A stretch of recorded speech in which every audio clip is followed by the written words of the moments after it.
السلام علیکم ریڈرس، کیسے ہیں آپ سب؟ میں امید کرتی ہوں کہ آپ سب خیریت سے ہوں گی۔ آج میں بکھرے کچھ اس طرح کی قسط نمبر 8 پڑھوں گی جسے راحت چوہان نے لکھا ہے۔ چلیں اب اس قسط کو سٹارٹ کرتے ہیں۔ ماما، میں آپ کے لیے اتنے سارے پھول لائی ہوں۔ وہ 6 سال کی بچی مسکراتی آنکھوں سے اپنی ماں کو بتا رہی تھی۔ اچھا دکھاؤ ذرا کہاں ہے؟ وہ اس بچی کا گال چومتے ہوئے بولی۔ باہر ہے، چلیں۔ وہ اپنی ماں کا ہاتھ پکڑے اسے باہر کی طرف لے جا رہی تھی۔ کہاں سے لائی ہو؟ اشرف چاچا کے باغ سے توڑے ہیں؟ وہ شرارت سے اس بچی کو دیکھتی مخاطب ہوئی۔ وہ اب ان پھولوں کو پکڑ کر خوشبو کو اپنے اندر اتار رہی تھی۔ وہ آرزو تھی۔ اس بچی کی ماں بہت حسین انتہا ہو بہو اپنی ماں کی طرح دکھتی تھی۔ وہ اپنی بیٹی کو گود میں بٹھائے اس سے پھولوں کی خوبصورت باتیں کر رہی تھی۔ تبھی کوئی گھر کے اندر نشے کی حالت میں داخل ہوا۔ اس شخص نے ایک نظر اس عورت کو دیکھا اور اس کے ساتھ لگی اس معصوم سی بچی کو دیکھا۔ او تو کل کہاں تھا؟ دفع ہو جا، ہماری زندگی سے بڑی ڈیٹ ہے۔ اپنی ماں کی طرح وہ ہنستا ہوا بولا۔ یہ تو لائی ہے، ایسی حرکتیں تو ہی کر سکتی ہے۔ وہ ٹیبل پر پڑے پھولوں کو دیکھتا ہوا اپنی اس بچی سے مخاطب ہوا۔ ایسے پھول تیری ماں کا ایک عاشق بھی اسے دیتا تھا، لیکن پھر تیری ماں نے اس عاشق کو چھوڑ کر میرے ساتھ گھر سے بھاگ گئی۔ اس کو تو بس چلے یہ آج اس عاشق کے ساتھ چلی جائے، تیری بھی پرواہ نہ کرے، تجھے بھی چھوڑ دے، اسے اپنی زندگی میں لے آئے۔ وہ آرزو کی طرف آنکھیں نکالتا ہوا بولا۔ بکواس بند کرو، خبردار اگر میری بیٹی کے سامنے کوئی ایسی بات کی۔ میری قسمت خراب تھی کہ مجھے تم جیسے شخص کے ساتھ رہنا پڑ رہا ہے۔ اندھی ہو گئی تھی میں اس وقت، لیکن اب اندھی نہیں رہی۔ کم عمر تھی میں، اس لیے تمہاری باتوں میں آ گئی، ورنہ میں تمہیں کبھی دیکھتی تک نہیں۔ وہ اپنی بچی کے کانوں پر ہاتھ رکھتی بولے جا رہی تھی۔ ماما پھول؟ انتہا باپ کی طرف دیکھتے ہوئے ڈرتے سہمتے ہوئے بولی۔ یہ پھول؟ وہ ٹیبل پر پڑے پھولوں کو ہاتھ میں لیتا ہوا بولا۔ لے لو میرے قریب آ کر میرا بچہ۔ انتہا نے ایک نظر اپنی ماں کی طرف دیکھا جو اسے اس کے قریب نہ جانے کا اشارہ کر رہی تھی۔ وہ کچھ ہمت کرتے ہوئے اپنے باپ کے قریب گئی۔ بابا پھول؟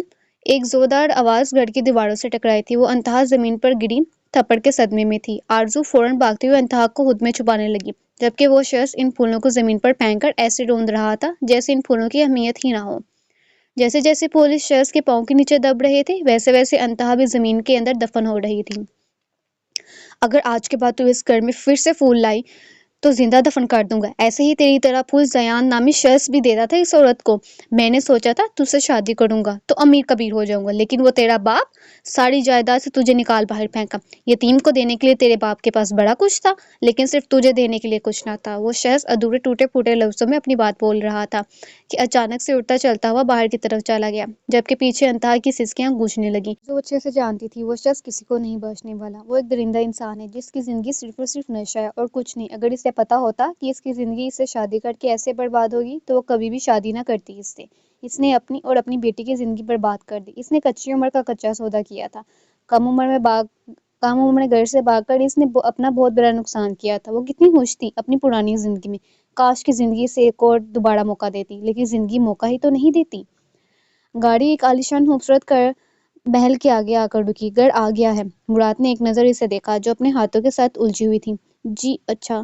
وہ جلدی سے دروازہ کھول کر باہر کو نکلی۔ ساتھ مراد بھی گاڑی سے باہر نکل آیا تھا۔ اس نے اشارے سے گارڈ کو سامان اندر رکھوانے کا آرڈر جاری کیا۔ اس نے ابھی گھر کا دروازہ کھولا ہی تھا کہ پھولوں کی قطار نے ان دونوں کا استقبال کیا۔ انتہا اتنے سارے پھول دیکھ کر حیران رہ گئی۔ آؤ، مجھے اچھے سے پتا ہے یہ کس نے کیا ہے۔ وہ انتہا کو مسکراہٹ پاس کرتا ہوا بولا۔ مراد خان ان پھولوں پر اپنا پہلا قدم رکھا تھا۔ میری زندگی میں تم ان پھولوں کی طرح خوشبو کی طرح ہو جو مجھے بے حد پسند ہے۔ پیچھے انتہا نے ان پھولوں پر اپنا پہلا قدم رکھا۔ تم کتنے خوش نصیب ہو، تمہیں پیدائش سے ہی پھول ملے ہیں۔ کوئی تمہارے لیے اتنا کرتا، ہمیں تو صرف کانٹے ملے ہیں ہر چیز میں۔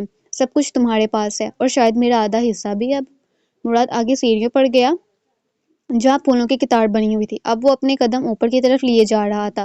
وہ خاموشی سے اس کے پیچھے چل رہی تھی اور یہ سوچ رہی تھی کہ کون پتھروں کی جگہ پھول بچھا کر چلا گیا۔ مراد ایک دروازے کے قریب آ کر رکا۔ یہ صاف واضح تھا کہ کمرہ بھی پھولوں سے مہکا ہے۔ اس نے پیچھے مڑ کر اس لڑکی کو دیکھا جو صرف اسے ہی دیکھ رہی تھی۔ وہ میرا کمرہ کہاں ہے؟ میں اپنے کمرے میں چلی جاتی ہوں، وہ کچھ الجھتے ہوئے بولی۔ وہ تو نیچے ہے۔ ایسا کرو تم یہ کمرہ دیکھ کر چلی جانا، وہ سر پکڑتا ہوا بولا۔ لیکن میں آپ کا کمرہ کیوں دیکھوں گی؟ اس نے اس کے سامنے اپنی دلائل رکھی۔ بس یہ بتانا کیسا کمرہ؟ اچھا ڈیکور ہوا ہے یا پھر عام سا؟ اس نے اس پر آنکھیں گاڑتے ہوئے یہ کہا۔ جی لیکن میرا جانا بنتا نہیں ہے آپ کے کمرے میں، آمنہ باجی نے منع کیا ہے آپ کے کمرے میں جانے سے۔ وہ اس کے سامنے آمنہ باجی کی نصیحت رکھ رہی تھی۔ میں کون سا تمہیں رات کمرے میں رہنے کا کہہ رہا ہوں، صرف تمہیں کمرہ دیکھنے کا ہی کہا ہے۔